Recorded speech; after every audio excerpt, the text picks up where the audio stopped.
So what are some algebra math tips that you can keep in mind when you're taking those pesky math courses?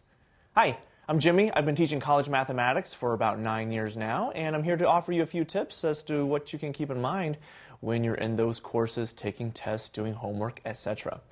Now, one of the most important things to keep in mind definitely is that order of operations. You know, the sentence that involves Dear Aunt Sally, please excuse my dear Aunt Sally.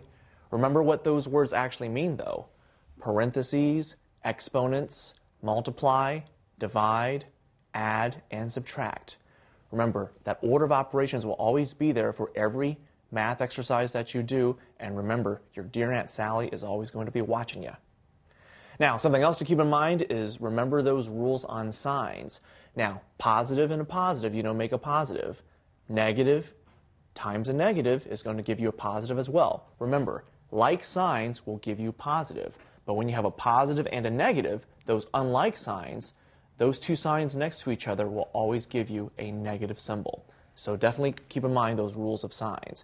And last but not least, one of the things you always want to keep in mind is, especially with those word problems, stay on top of what some of those words mean, because a lot of those words mean the same thing throughout each problem.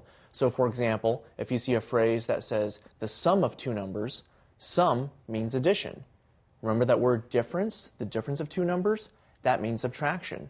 The product, multiplication, and the quotient between two numbers is division. So a lot of those words will always be consistent in every math problem that you do, especially when it comes to those application problems. So, I'm Jimmy, and those have been some algebra math tips.